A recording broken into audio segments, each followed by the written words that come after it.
Shalom, apa Shalom kabar Pak, Ibu? Ya, puji Tuhan, baik Pak. ya, puji Tuhan, Tuhan Yesus baik ya. Iya, iya, Bu, ya, Tuhan Yesus sangat baik buat kita semua. Dan pada malam hari ini teman-teman sudah menunggu kesaksian dari Ibu, bagaimana Ibu berjumpa dengan Tuhan Yesus pada saat Ibu lagi umroh, dan Ibu bisa ceritakan secara lengkap. Mungkin dari latar belakang Ibu dulu ya, Ibu bisa ceritakan mungkin supaya menjadi lebih jelas bagi kita semua.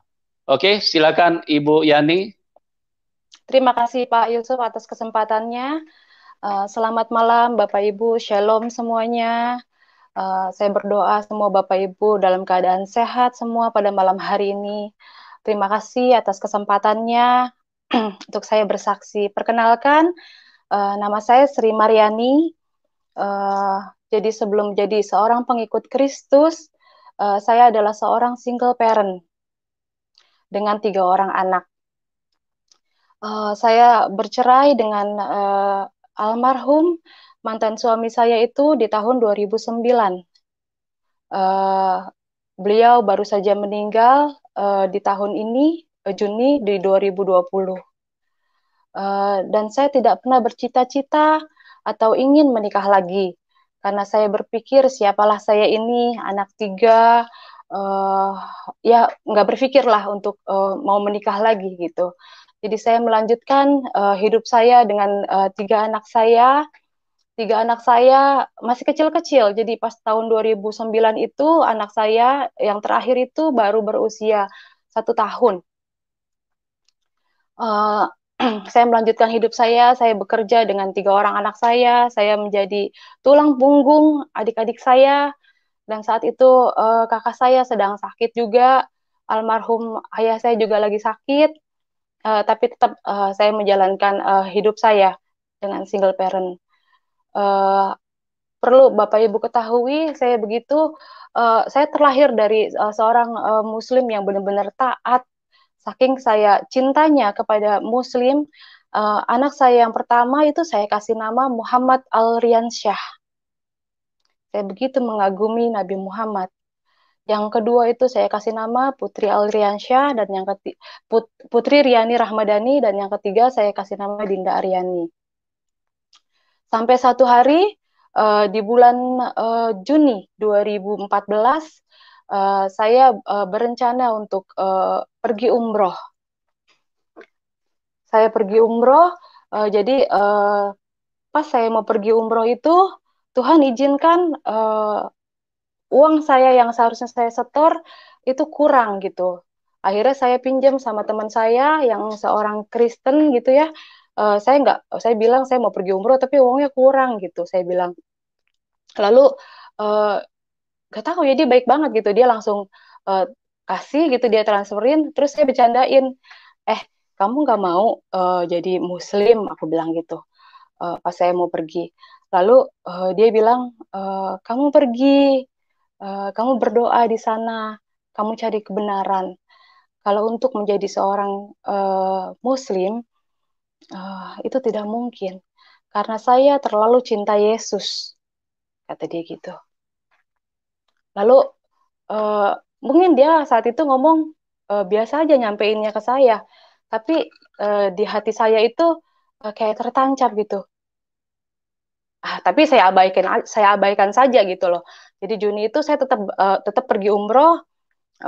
Lalu saya pergi umroh, sampai di sana di hari pertama biasa kita menjalankan rutinitas ibadah, hari kedua, hari ketiga, dan di hari yang keempat, Bapak Ibu, saya itu hotelnya di Grand Zamzam.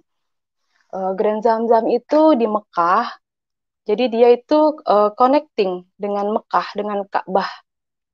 Jadi di kamar itu azan, suara pengumuman itu kedengeran di kamar saya. Jadi selesai saya melakukan tawaf, saya istirahat di kamar, saya senderan, lalu saya buka jendela sambil melihat eh, orang-orang lagi tawaf. Lalu entah apa, saya juga nggak ngerti itu Roh Kudus atau apa, saya nggak ngerti sama sekali. Tapi tapi nggak kenceng, nggak kecil, tapi jelas. Suara itu seperti, kamu lihat, manusia maaf sedang melakukan kesia-siaan, memutar batu hitam. Saya ketakutan kan dengar suara itu. Apa iya? Ini suara apa? Masa pengumuman di kamar saya pengumumannya aneh gitu loh. Itu tapi jelas sekali gitu di telinga saya, Bapak Ibu. Saya abaikan, tapi hati saya sudah mulai guncang, sudah mulai galau. Karena saking saya penasarannya, saya turun lagi. Jadi hotelnya itu hotel, terus mall, terus jalan aja sedikit itu Mekah. Saya jalan lagi, saya pergi lagi ke Mekah, saya umroh lagi, saya melakukan tawaf lagi, karena saya penasaran, saya buka, saya singkapkan gitu. Benar, benar memang batu hitam gitu. Terus sepertinya saat itu logika saya, pikiran saya mulai mulai mulai terbuka gitu. Iya ya, ngapain ya saya melakukan hal ini ya? Ngapain ya saya? Pokoknya berkecamuk saat itu. Ngapain ya? Emang iya ya Tuhan sampai sesusah ini gitu. Sampai nanti kalau teman-teman saya, ini aja saya mau pergi aja uang kurang. Gimana kalau orang susah yang nggak bisa pergi gitu ya. Dia susah dong untuk bertemu dengan Tuhan gitu loh. Itu mulai logika saya di situ berkecamuk gitu. Galau, rasa ingin tahu, rasa penasaran. Tapi kan pergi umroh itu 14 hari, itu baru hari keempat. Saya sudah galau, sudah bimbang gitu. Tapi tetap saya melakukan dan menyelesaikannya dengan ya sudah gitu, dengan kegalauan itu. Saya pulang ke Indonesia, saya nggak cerita sama keluarga saya. Saya nggak ngomong sama siapapun, saya simpen sendiri dengan di hati yang terus berkecamuk gitu. Terus saking saya penasaran, saya mesti nanya ke siapa ya. Tapi sekarang kan gampang Bapak Ibu, informasi gampang kita dapatkan di handphone gitu. Lalu saya buka handphone, saya cari di YouTube gitu. Saking saya penasarannya, ada nggak guru besar, Pak Kiai dari Muslim masuk ke Kristen gitu. Saking saya penasarannya. Lalu di YouTube itu yang keluar Bapak Saifuddin Ibrahim. Di situ beliau sedang mengajar, sedang menerangkan bagaimana Muslim, bagaimana Kristen, di situ sedang menjabarkan gitu. Sepertinya saat itu tuh kok keingintahuan saya itu besar sekali. Saya ambil pulpen, saya ambil kertas gitu, saya ikutin gitu perbedaannya. Uh, Islam ini, uh, Kristen itu, Yesus itu mengajarkan kasih. Kalau kamu ditampar pipi kanan, kamu kasih pipi kiri. Bergetar hati saya mendengar itu. Merinding rasanya. Ini Yesus ini yang teman saya bilang itu tuh. Terus, uh, maaf di ajaran agama saya yang dulu di Muslim, kalau menikah itu boleh lebih dari 3 kali. Jujur saya nggak sanggup gitu loh sebagai seorang wanita. Nggak mau lagi juga di madu. Lalu di kekristenan itu diajarkan menikah itu sekali seumur hidup. Wah, dahsyat nih. Dahsyat nih ajaran gitu. Di dalam kegalauan itu, tetap saya pun mencari tahu di Al-Quran. Ternyata di Al-Quran itu, Yesus itu adalah Isa Al-Masih. Gitu. Nabi Isa. Terus saya tetap menjalankan rutinitas saya dengan kegalauan saya, tapi saya terus mencari tahu tentang siapa Yesus itu gitu loh. Saya belajar mulai baca Alkitab dengan diam-diam gitu. Saya coba mulai nanya-nanya teman-teman saya yang uh, pengikut Kristus gitu. Lalu saking saya penasarannya, itu berjalan itu Juni, Juli, Agustus. Di bulan Juni dan Juli itu, saya bilang sama teman saya, kamu gerejanya di mana? Dia sebutin salah satu gereja, itu saya bilang, gue boleh nggak ikut ke gereja lo? Ngapain lo? Gila lo, kata temen aku gitu. Jangan nanti keluarga lu bilang apa, nanti disangkanya gue yang doktrin lu gitu. Teman saya ngomong gitu, enggak, ini gue yang mau gitu, gue yang kepengen gitu. Jadi saya mau bilang nggak ada yang mendoktrin saya, nggak ada yang nyuruh saya gitu masuk Kristen, karena keingintahuan saya yang besar sekali tentang si Yesus itu gitu loh, si sosok yang membuat hati saya langsung jatuh cinta gitu. Kok bisa ada orang ditampar pipi kanan suruh ngasih pipi kiri gitu loh. Wah, saya semakin penasaran gitu loh. Semakin saya tahu lagi, banyak-banyak hal-hal yang saya bertambah cinta saya gitu sama seorang, sama sosok Yesus ini gitu loh. Lalu pertama kali saya masuk ke gereja seumur hidup saya bingung Bapak Ibu, bingung jujur. Karena di gereja itu pas saya lihat gelap. Terus cewek sama cowok itu nyampur bersatu gitu. Mereka sedang kayak bersuka cita. Lihat di depan itu ada band, ternyata mereka sedang melakukan pujian penyembahan, saya nggak ngerti. Di kiri saya lagi ada yang nangis, ada yang sorak-sorai. Oke, saya ikutin aja. Itu kepala saya pusingnya luar biasa, Bapak Ibu. Nggak tahu kenapa gitu. Karena kan saya terbiasa dengan kalau saya sholat itu hening. Jadi cewek-cewek, cowok-cowok dipisah gitu. Suci, dalam keadaan suci gitu. Nah, terus berikutnya saya minta ikut lagi ke gereja. Lagi saya semakin cinta, saya semakin tahu gitu ya. Terus saya bilang, e, gue mau dong dibaptis sama teman saya ini. Dan dia pun bilang, gila lu, jangan lu, anak guru besar lu, anak Pak Ustadz minta dibaptis. Nggak mau gue, anak Kori. Bapak saya Kori, Bapak Ibu almarhum. Kori itu guru ngaji. Terus enggak, gue sendiri yang mau, nggak apa-apa. Dia nggak mau nolongin saya. Ya udah saya cari sendiri aja, Bapak Ibu, bener-bener saya cari sendiri. Saya dapetin salah satu gereja, terus saya bilang saya mau daftar sendiri, mak, ke ininya, ke resepsionisnya. Terus akhirnya dijadwalin kita untuk dibaptis.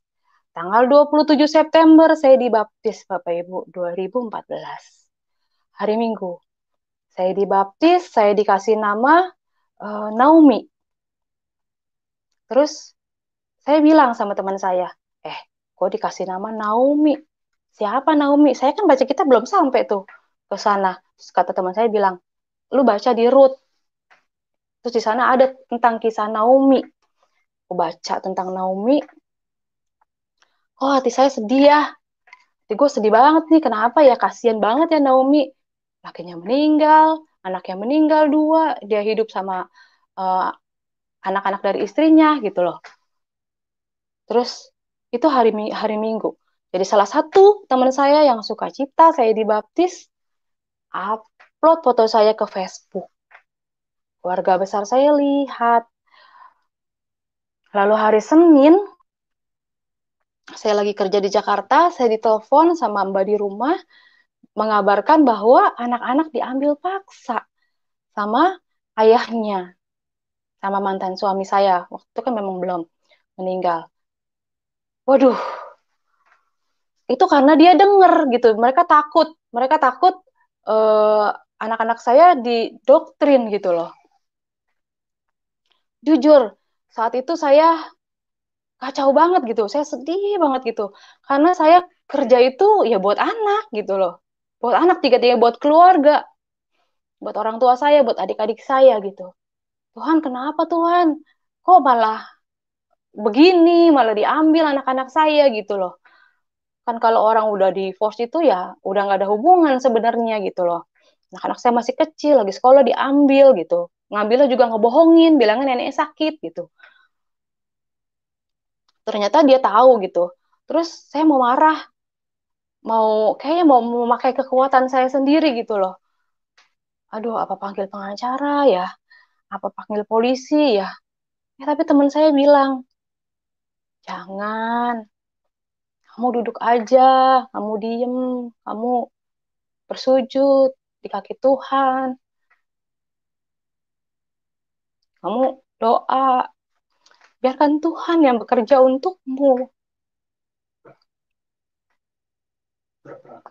Biarkan Tuhan yang berperang untukmu. Kamu nggak boleh marah. Jujur, saat itu saya tuh masih anak-anak baru gitu loh. Menjadi seorang pengikut Kristus yang baru. Nggak bisa, gue kerja tuh buat anak. Anak gue nggak ada, gimana rasanya gitu.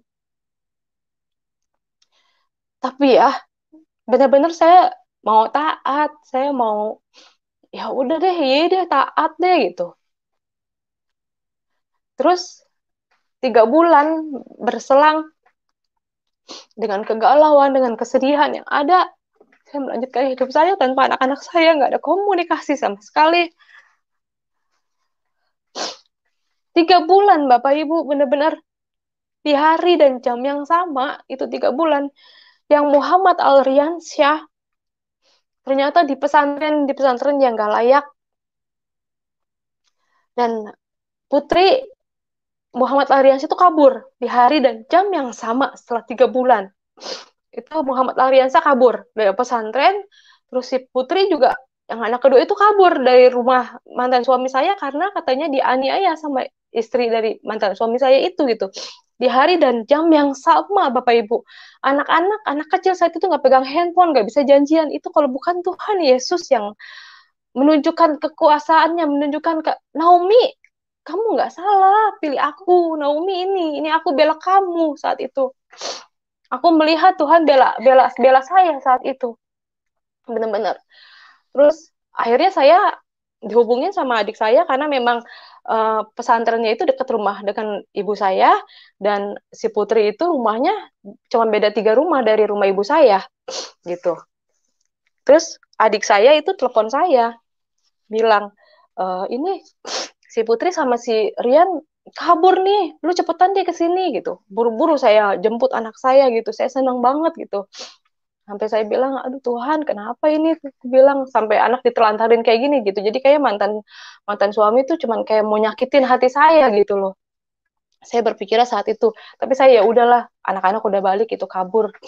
Akhirnya saya melanjutkan hidup saya didik anak-anak saya, benar-benar kita dia ikut saya ibadah, anak-anak saya tiga-tiganya. Lalu banyak banyak pencobaan, lalu keluarga besar saya pun tahu, saya dicoret dari daftar warisan, saya dicari-cari, mau dibunuh, sampai saya ketakutan. Di Facebook itu saya diancam. Tapi tetap saya mau taat. Akhirnya saya ya tetap mau taat. Pokoknya Tuhan beri saya kekuatan untuk terus menjadi pengikutmu gitu. Karena nggak ada sedikit pun yang saya lihat dari ajarannya, dari ajaran Kristus, untuk membenci saudara kita gitu loh. Saat saya dizolimi seperti itu, saya baca lagi Tuhan bilang, ampuni, kamu harus mengampuni 70 kali 7, kamu harus mengampuni saudaramu yang menyakitimu. 70 kali 7 itu banyak sekali, jadi nggak ada kesempatan buat saya marah gitu. Di situ saya yang benar-benar, terus saya semakin yakin gitu, semakin Tuhan memberikan ujian, semakin saya mau terus maju gitu, Bapak Ibu. Terus uh, dengan berjalannya waktu, saya kerja ke Bali sampai satu titik, uh, almarhum ayah saya meninggal. Saya ditelepon sama adik saya, dikabarin, lalu saya pergi, saya pulang, saya cari pesawat yang benar-benar penerbangan pertama. Sampai saya di Jakarta, saya ditelepon sama ibu saya.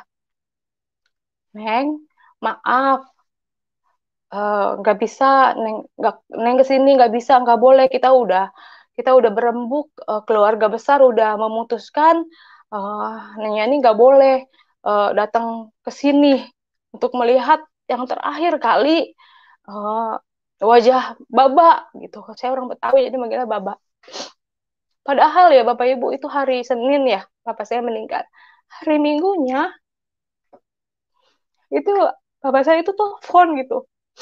Nggak tahu, kalau saya tahu mungkin saya pulang saat itu, saya nggak tahu. Dia telepon, dia bilang, Neng, terima kasih untuk semuanya, Baba minta apa aja Neng kasih.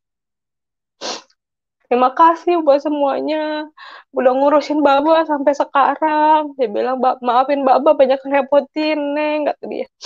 Saya bilang, kenapa Baba ngomong kayak gitu? Saya nggak tahu tuh Bapak Ibu, Bapak saya sebenarnya mau meninggal. Saya pulang dari gereja itu hari Senin. Bapak saya telepon. Dan katanya teleponnya juga ngumpet-ngumpet dari ibu saya. Saya bilang, ya udah Bu, kalau Yani nggak boleh lihat Baba untuk yang terakhir kalinya, gak apa-apa. Bilang. Tapi urusin di hari yang terakhir ya Baba, kasih yang terbaik. Urusin pemakaman Baba, benar-benar yang terbaik. Gak apa-apa ya nih, ikhlas ya nih nggak ngeliat wajah Baba untuk yang terakhir kalinya. Saya nggak bisa marah Bapak Ibu saat itu. Benar-benar saya nggak bisa marah. Tuhan kasih kekuatan buat saya untuk terus mengasihi mereka. Kalau saya pakai kedagingan saya salah apa? Untuk melihat wajah bapak saya yang terakhir kali, masa saya nggak boleh gitu. Saya bilang, ya udah, akhirnya saya transfer uang, karena kan memang saya tulang punggung keluarga ya Bapak Ibu. Saya transfer uang untuk pemakaman Bapak, mereka terima, tapi saya tetap nggak boleh datang. Ya udah, saya tetap berdoa, saya pulang ke rumah saya istirahat, saya berdoa.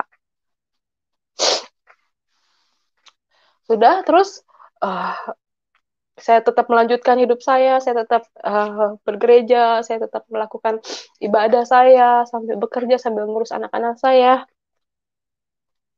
Saya fokus, saya lagi kerja juga di Bali. Tiba-tiba saya terima telepon lagi dari Mbak di rumah. Jadi kalau saya di Bali itu anak-anak saya tinggal di rumah. Anak saya tiga-tiganya diambil paksa lagi sama mantan suami saya.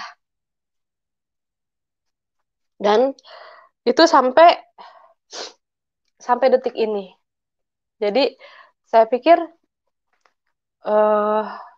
diambilnya benar-benar diambil paksa, mereka sampai katanya disyariatin, dikasih air biar mereka lupa sama mamahnya. Anak-anak saat itu telepon, Ma, Dina mau pulang, Dina nggak mau di sini gitu. Sampai saya juga bingung gitu loh, kenapa kok ini dikasih lagi ya Tuhan ya gitu. Malah udah enak, anak-anak pelayanan, udah sekolah di sekolah yang uh, layak menurut saya gitu loh, ada pengajaran tentang Isa Al-Masihnya gitu. Ya mungkin mereka nggak seneng gitu kali ya.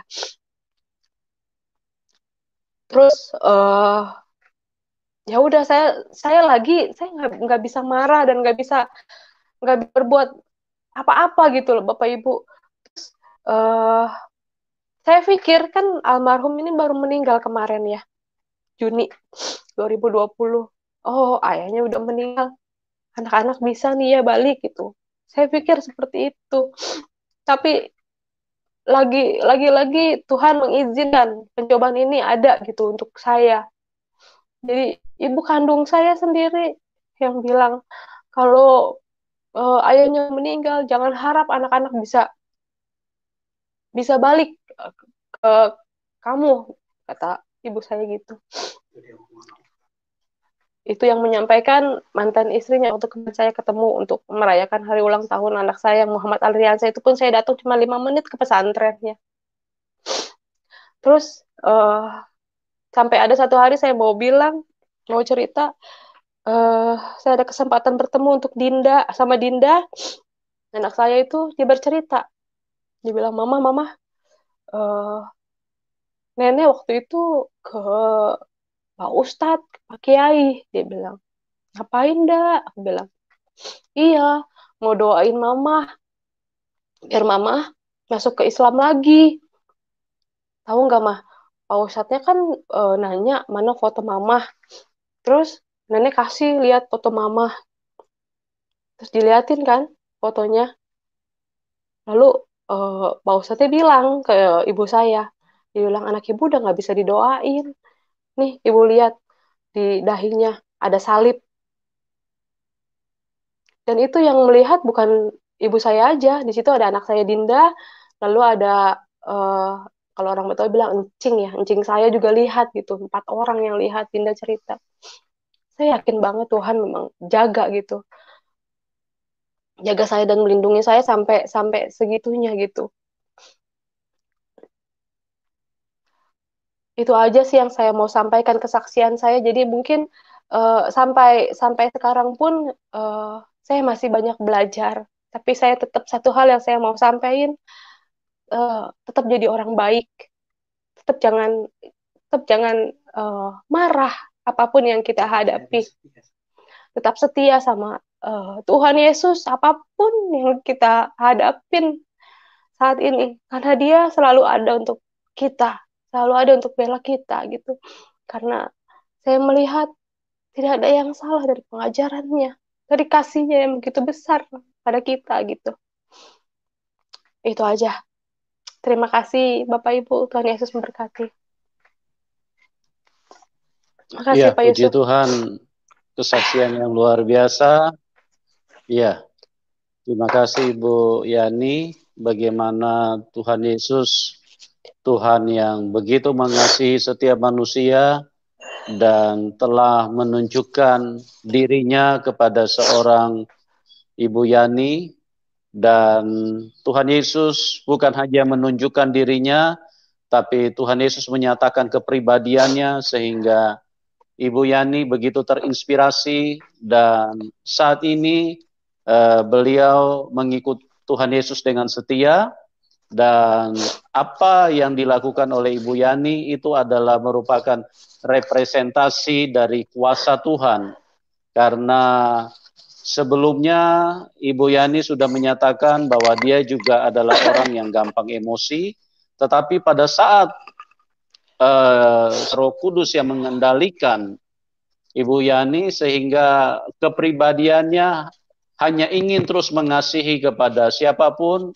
Bahkan kita sudah mendengar tadi saat orang tuanya meninggal pun dia tidak diizinkan datang karena hanya dengan dasar perbedaan keyakinan, ya, sesuatu yang memang ya cukup disayangkan, ya, cukup menyedihkan juga. Karena apa?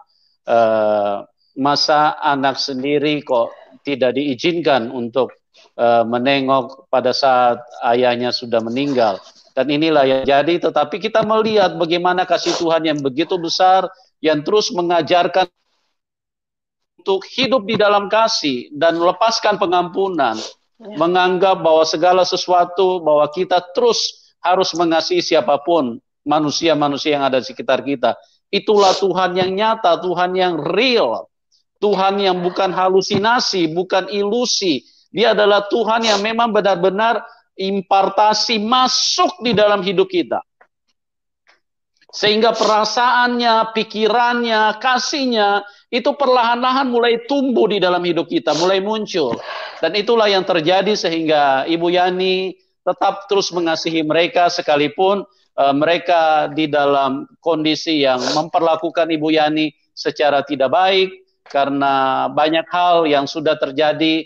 Ya, itu semuanya membuat secara manusia, membuat Ibu Yani cukup terluka, ya, anaknya disingkirkan, dipisahkan, dan itulah Tuhan Yesus, Tuhan yang baik, Tuhan yang begitu dahsyat, Tuhan yang begitu hebat, yang telah menyatakan diri kepada orang-orang pilihannya, dan sifat-sifatnya muncul di dalam setiap orang-orang yang sudah membuka hati dan menerima Tuhan Yesus. Ada beberapa komentar bahwa Ibu Yani punya foto di layar YouTube itu adalah sebuah settingan.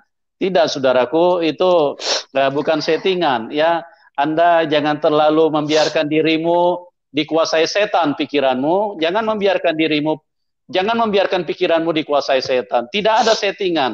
Saya akan buktikan, karena pada malam hari ini kita akan tampilkan foto-foto Ibu Yani pada saat dia lagi umroh, ya. Supaya menjadi jelas sama kita semua, di dalam siaran kesaksian ini tidak ada settingan, teman-teman, ya. Ini benar-benar sebuah realita karya Tuhan Yesus. Dan apa untungnya kami berbohong, menampilkan kesaksian-kesaksian bohong?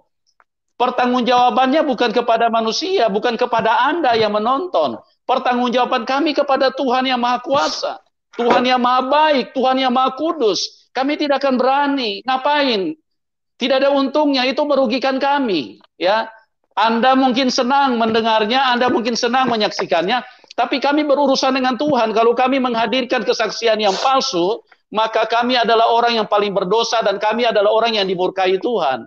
Ya, kita lihat ini foto-fotonya supaya Anda menjadi jelas ya, supaya pikiran-pikiran yang kotor, yang menuduh bahwa ini foto-foto settingan, ya, supaya bertobatlah. Artinya bisa apa? Bisa menjadi cerah. Oke, kita lihat ini. Ini pada saat di Medina, ya, Iya, Mbak Yani iya, mungkin bisa diperbesar sedikit, betul itu di Madinah. diperbesar sedikit biar supaya lebih jelas gitu loh. Ah, ini loh, ya. Jadi wajah yang sama dari Ibu Yani yang bersaksi pada malam hari ini, inilah orangnya, ya. Ini pada saat di Medina. Oke, teman-teman jelas ya. Jadi ini tidak ada settingan. Foto yang di layar YouTube itu adalah foto yang sebenarnya. Oke, kita lihat foto yang lain lagi. Ya, ya, ini sudah jelas. Oke, sama ya mukanya ya, teman-teman ya. Kalau Anda mau foto, mau simpan juga boleh gitu loh. Tapi jangan di ini, jangan di apa? Disalahgunakan. Oke. Oke, kita lihat lagi foto selanjutnya supaya kita jadi jelas ya bahwa apa tidak ada rekayasa sama sekali. Oke, nah ini juga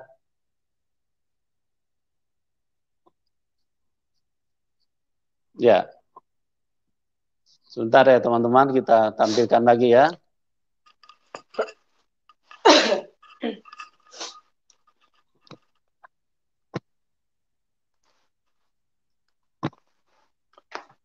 Oke, ini foto juga masih di tempat yang sama di Madinah.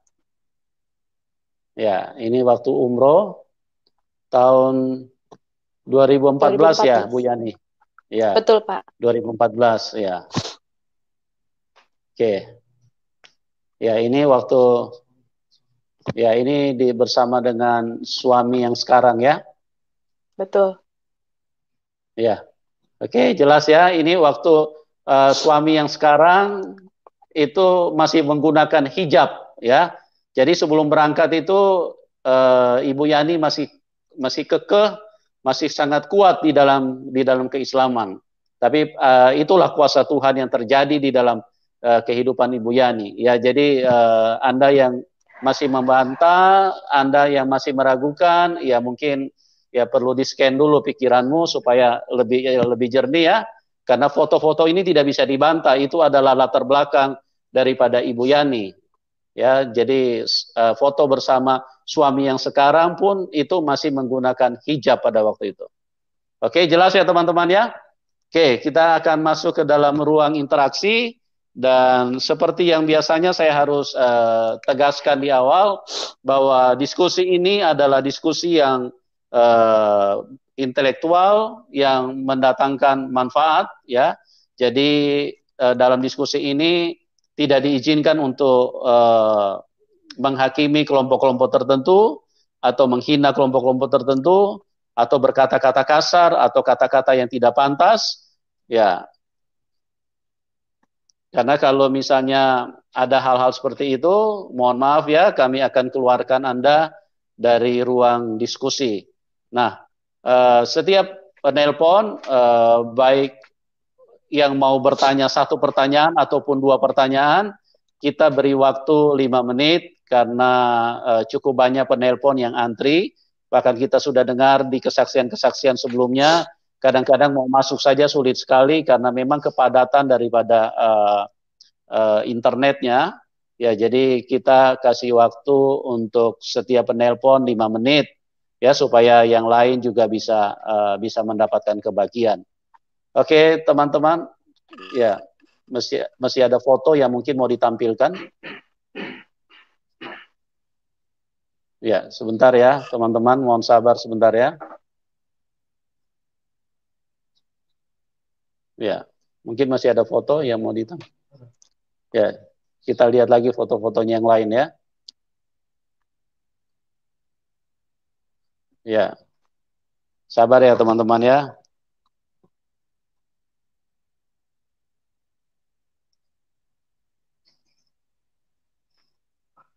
Oke, ya ini pada saat di Mekah ya, itu Betul. Ka'bah. Ya, itu jadi tidak ada rekayasa ya. Ini semuanya adalah sesuatu yang real. Bagaimana Ibu Yani adalah Islam yang taat, ya, Islam yang benar-benar menjalankan ritual agamanya dengan sungguh-sungguh, sampai umroh pun dilakukan sesuai dengan anjuran atau ajaran yang diterima pada waktu itu. Nah, inilah bukti. Kita lihat lagi. Ya, oke. Mungkin ini sudah cukup ya. Dan perlu kami informasikan bagi Anda yang ingin mendukung pelayanan ini, di bawah layar deskripsi kami sudah mencantumkan nomor rekening. Silakan Anda salurkan ke nomor rekening tersebut. Oke, kami berdoa supaya buat semua teman-teman terus ada dalam kebaikan Tuhan dan diberkati dan semakin bertumbuh di dalam iman dan bisa masuk di dalam rencana dan kehendak Tuhan. Dan kepada Ibu Yani, kami menyampaikan terima kasih atas kebaikan hati Ibu yang sudah bersedia untuk berbagi kehidupan dengan teman-teman yang sudah hadir pada malam hari ini. Kesaksian Ibu sangat luar biasa, sangat memberkati, sangat menguatkan. Dan kami berdoa buat Ibu dan keluarga dan suami dan anak-anak. Tuhan Yesus punya rencana yang sempurna. Semua dalam kontrol Tuhan, semua pasti akan mendatangkan kebaikan. Karena Roma 8 ayat 28, Tuhan bekerja sama untuk mendatangkan kebaikan bagi orang yang mengasihi Dia. Oke, Ibu, terima kasih. Dan sekali lagi buat semuanya, Tuhan Yesus memberkati kita semua dan salam kemenangan. Amin.